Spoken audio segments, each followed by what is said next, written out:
I normally don't do a lot with Lawrence O'Donnell, but in this particular case, uh, since I absolutely cannot stand Donald Trump, because just as Marco Rubio said, he's a liar and a con man. I'm going to show this clip.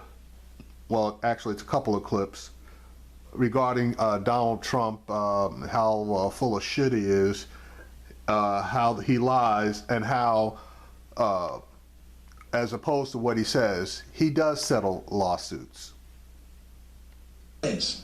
That might be all the time that's left in the race for the Republican presidential nomination, and just about every Republican not named Trump is now in full panic mode.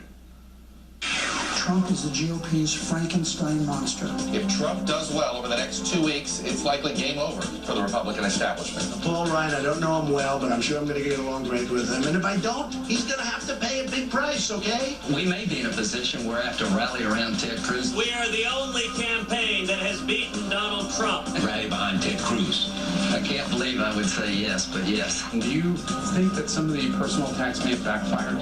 No, they're not personal attacks. And you know what they say about men with small hands? I've always had people say, Donald, you have the most beautiful hands. Donald Trump's the front runner, and there are more delegates against him than for him. If I'm going to win all of these states with tremendous numbers, I think it's awfully hard to say that's not the person we want to lead the party, right? If that someone does not have 1,237 votes going into the convention, all hell could break loose. It's time for Republicans to stop the Frankenstein they created. Our forefathers would be horrified if they were here today. I'm Ole Miss fan. 13 days. Donald Trump is a creation of the Republican Party, and now they made that bed. They're going to have to lie in it. And these guys are in such a major panic about having Donald Trump at the top of their ticket that they are scrambling to try to bring together Rubio and Cruz in order to defeat him. I don't know why they showed that Carson clip, because Carson is out. He basically said he's suspending his campaign. He's going to give a speech tomorrow, I guess, and go from there. 13 days. The next 13 days could change our world. We've been here before, last time, with our very survival at stake. On October 16, 1962, the CIA presented John F. Kennedy with photographs of missile sites 90 miles off the Florida coast in Cuba, equipped to launch Soviet nuclear missiles that could wipe out Washington, D.C. and New York City in a flash. President Kennedy addressed the nation, revealing the Soviet missile sites in Cuba and making public his demand that they be removed. And instantly, the United States of America and the world knew that we were on the brink of nuclear war. In 13 days of secret, complex, sometimes confusing, and always tense negotiations, President Kennedy convinced his Soviet counterpart, Nikita Khrushchev, to back down and remove those missiles. And that was the closest the world has ever come to nuclear war. And that's what makes President Kennedy one of the greatest presidents that we've had in history, because it wasn't the fact that he got us into a war, it was the fact that he kept us out of a nuclear war that would have devastated the world. The Cuban Missile Crisis was solved in 13 days through the combined sleepless efforts of career diplomats, military officials, and government servants of all kinds, the kind of people who Donald Trump now calls stupid. They were all led by a president who never called anyone stupid, and his brother, Bobby Kennedy, the Attorney General. In 13 days, they diffused the single greatest threat that has ever faced the United States of America. They were the most dramatic 13 days in the history of our government. If you lived through them, you will never forget them. And tonight, we may now be embarking on the most dramatic 13 days in the history of presidential campaigning. 13 days that you will never forget. That may be all the time that's left to stop Donald Trump from winning the Republican presidential nomination.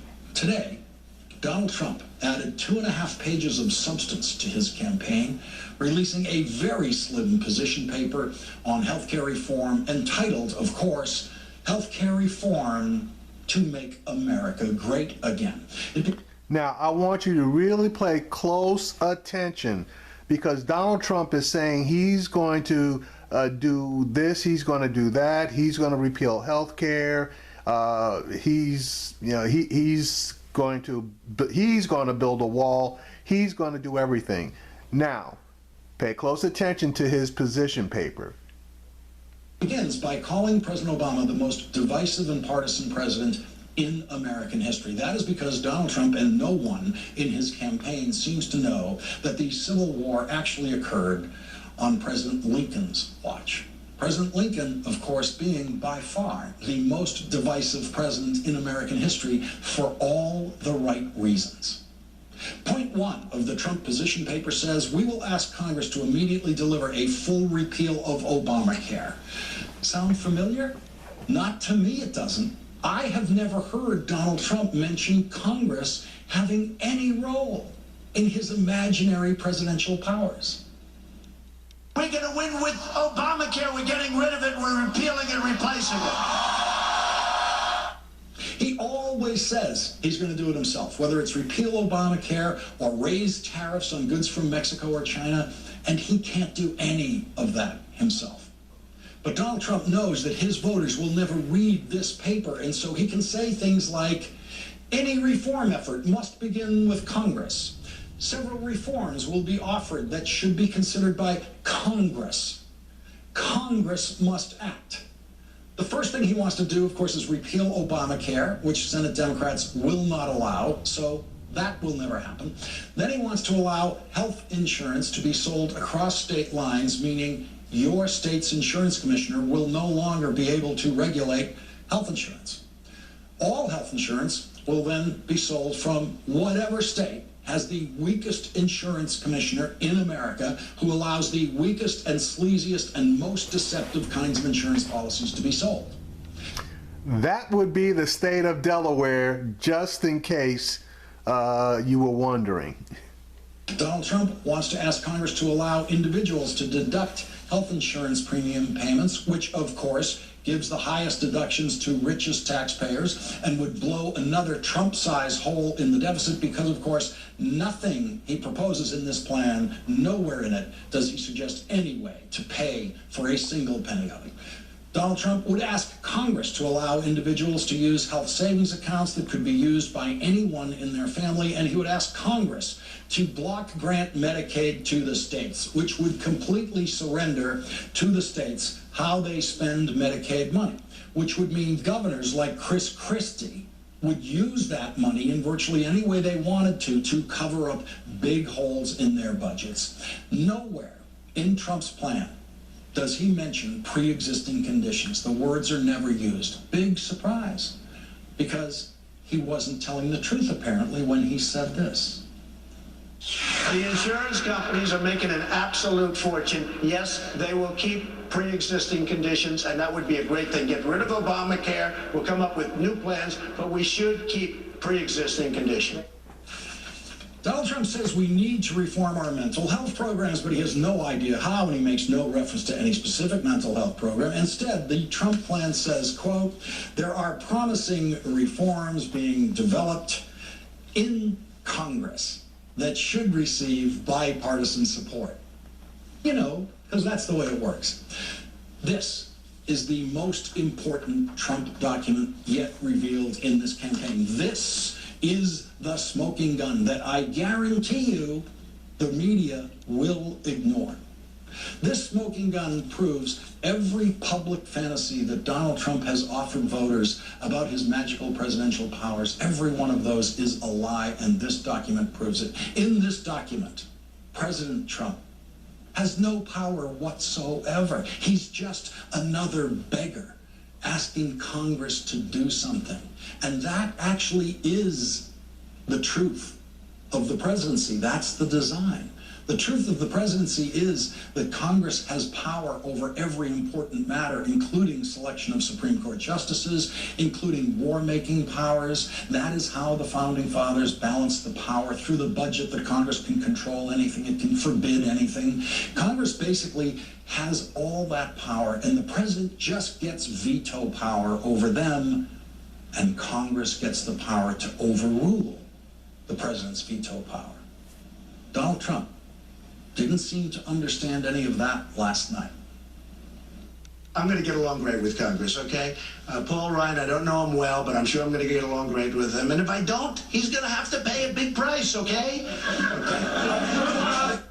Now, when I heard that threat to Paul Ryan last night, when I heard Donald Trump say that, I mentioned during our election coverage that presidents never threaten the Speaker of the House, because presidents know the Speaker of the House has complete control over a president's agenda, and I mean complete control. Someone in Trump world must have been listening last night, because today NBC News reports that the Trump campaign has reached out suddenly to Paul Ryan, the Speaker of the House. Speaker Ryan's staff tells NBC News, quote, "We have heard from the Trump campaign, but the two have not yet spoken. We expect the Speaker to be in touch with all the remaining candidates soon to discuss our efforts to build a bold conservative policy agenda for 2017. So Paul Ryan in advance is letting Trump know which way the wind is blowing, and that if he pisses Paul Ryan off, Paul Ryan will actually kick his ass. How tough a negotiator with Paul Ryan will tough guy President Trump be? Not as tough as his poor, deluded voters seem to think. One way Donald Trump tries to convince his supporters just how tough he is by suing people. Or, I should say, threatening to sue people. He's repeatedly threatened people with lawsuits and not followed through, including the rapper Mac Miller, Lawrence O'Donnell, Vanity Fair, and an activist who launched a petition for Macy's to drop Trump's products. "I'll sue you" is Trump's version of bazinga. It doesn't really mean anything, but he says it all the time. Donald Trump has been sued for fraud more than any other presidential candidate, because none of the rest of the presidential candidates have been sued for fraud. And even with that, Donald Trump tries to play tough with his audiences. When I get sued, I take it right, take it all the way. You know what happens? If you settle suits, you get sued more.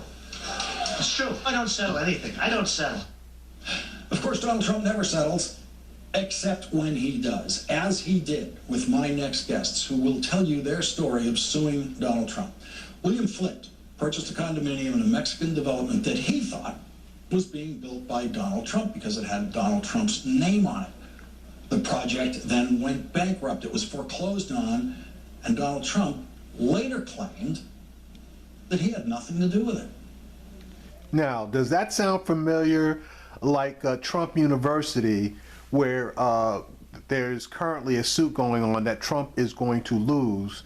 And when people started asking for their money back, the first third of the people that asked for their money back got partial refunds, but then they stopped issuing refunds. The rest of the people have gone to court. Trump tried to get out of it with his attorneys, claiming that he was only involved in the marketing. But just as in this particular case, there were videos that he shot making certain claims. So the judge would not allow the case to get thrown out and has proceeded. Guaranteed, they're going to fine for the plaintiff suing Trump unless Trump does what he did here, which was settle. Donald Trump was an expert in these types of projects, or so we thought. In a deposition for a lawsuit regarding the property, Trump's son, Donald Trump Jr., conceded that the Trump brand could lead people to think a project was a solid investment.